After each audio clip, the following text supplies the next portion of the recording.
Hello, would you like to introduce yourself? Certainly, Craig. I'm Jonathan Howell-Jones. I am one of the many fine candidates currently on cohort 9 at Bradford. And what do you do for a living? I'm a journalist by trade, and I'm currently the managing editor of Trends, which is a socio-economic and geopolitical affairs magazine which is published once a month out of Dubai, and we cover regional and Arab affairs. And how has doing the MBA, how has it had an impact on you? It's had an impact on me in several ways. The first is that it has opened my eyes. Now, by opening my eyes, I mean that I have had a wider understanding of some of the business elements that affect businesses both here and around the world. It has helped me to have a better understanding of what those businesses do, and more importantly, it's helped me think more about my analysis and my understanding of business as we do it. In a second aspect to this, it's also helped me think more about how to run the business of journalism. When you're the editor of a magazine, or when you are working as a journalist in any publication, it tends to be all about the news. But people tend to forget that there are a lot of other operational issues to consider, such as ensuring copy gets in on time, ensuring that the right process is in the place for preparing, editing, and putting together this copy into a publishable format. And also fundamentally ensuring in some regards that we're looking at the marketing of the magazine. How are we ensuring that we're effectively publicising ourselves? My role is still very much as a journalist, but I also have to think about these other issues, which never really was covered in any sort of editorial training before.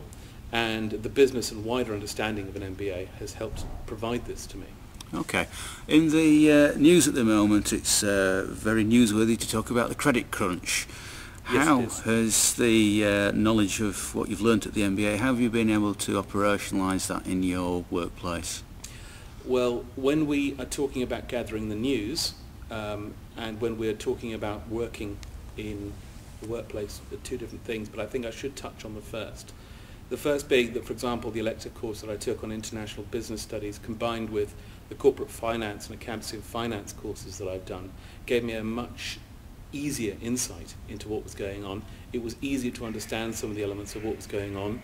I haven't necessarily had to resort to the we sell monkeys for $5 model because I've been able to get a better understanding more quickly from economists when I've been discussing and interviewing with them on various aspects of this. In fact, on one particular lecture, Patrick Barber came over to teach us corporate finance. I actually made a point of interviewing him, which actually ran in the magazine, about what happened with the credit crunch. Obviously that was fortuitous for the magazine, but also it meant that I was able to ask insightful and knowledgeable questions which got more information out of him, which made for better reading for our readers. Now that's the first part. The second part is when it comes to realizing from a business point of view how things are going on, what the importance are of managing your costs, managing business in terms of providing for freelancers, ensuring that I can still get as much as I can, not necessarily at the expense of freelancers, but in terms of news generally, to get the right information in without necessarily costing the earth and spending the earth. Okay. And there is also a module on professional development portfolio. Could you explain how you worked with that? Yes. This was, I think, probably one of the most interesting elements of the MBA. Most people tend to assume that these courses are purely academic, and I'm actually quite grateful for the fact that this wasn't the case with the Bradford MBA. The reason for this being is it actually made me think about developing myself as I move forward. I looked at 3 different areas. The first was stress and time management, the second was networking, and the third was coaching and mentoring. Now these were all areas that I'd looked at and I realised I could do better. For example, as a journalist, it's very easy to network. I can probably show you the countless amounts of business cards that I've got, but at the same time I never thought about developing them properly to improve my career. Every now and then I might meet someone who could say, we could do this or we could do that. But I was actually in a situation last year where I was looking to move to my current job, and I actually found that some of the elements that I learnt from networking in terms of effectively looking at the contacts, how to build contacts to ensure and develop my career, meant that I actually was able to get myself this particular job, which is personally I think one of the best editorial jobs in the region. When I look at my coaching and mentoring skills, I realised that fundamentally one of the biggest problems with editorial out here is that there's not enough coaching and mentoring generally. And in fact, people don't understand what goes on when it comes to being a good journalist. There are so many different cultural nuances in terms of what goes on in journalism out here that sometimes it's very important to ensure that people realise what the consistent, integral, core elements are of good journalism. And being able to develop myself, to mentor and coach my team, as well as other freelancers and so forth, has proved invaluable. The first point, which of course I leave to last, which in terms of stress and time management, I think people will find slightly awkward to talk about because it's almost to a certain extent revealing a weakness. But I think most importantly we need to address our weaknesses. Mine has been that I tend to get very frustrated when I don't have enough time, and when I'm trying to work on things that the stress builds up. It made me think about finding ways to reduce that, making sure that I can actually develop myself better and find ways to have fun, because I think we tend to work too hard, we tend to study too hard. Every now and then it's perfectly acceptable to have fun. In fact, Craig says so.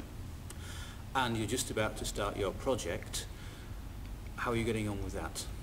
Well, at the moment, working on the project, I have started on the first few chapters, the most important, of course, being in the introduction. I always remember when I attended a training video by the British Army on Salisbury Plain and how to work there.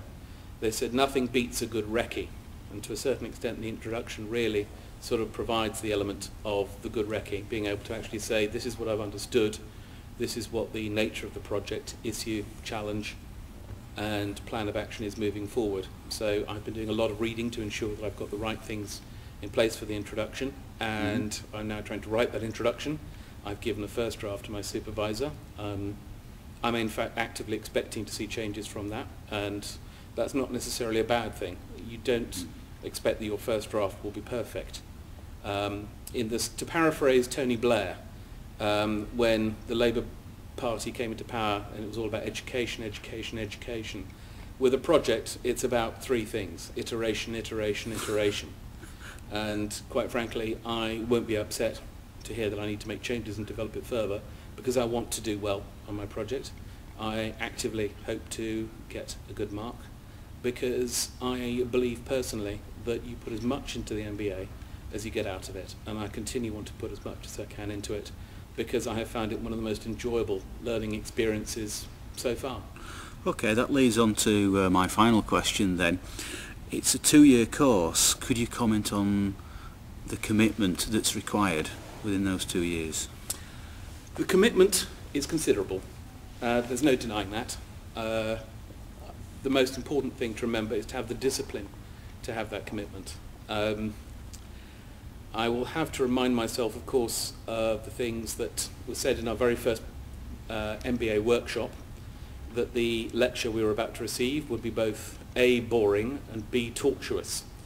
But it was with good reason. It was covering us what was going to happen in the MBA, and fundamentally that this is going to be an awful lot of hard work, and that we need to ensure that we are putting the work in to make sure that we actually pass the courses, and to make sure we understand what's going on, because ultimately the building blocks of all the different courses counts towards the project. So all the stuff I've learned to date has given me that strong foundation towards that. But that's all been due to making a point of having a great deal of application. Now that covers in different ways. It ensures that I'm making a point of reading different papers. It ensures that I'm making a point of writing various aspects of the different assignments that I've had to hand in. It's also been ensuring that I don't do what has been famously quoted as being either a half job Harry or a last job Larry. Okay. Quite simply, it's just about ensuring that I use discipline and rigour to get the job done. Jonathan, thank you very much for your time. Thank you, Craig.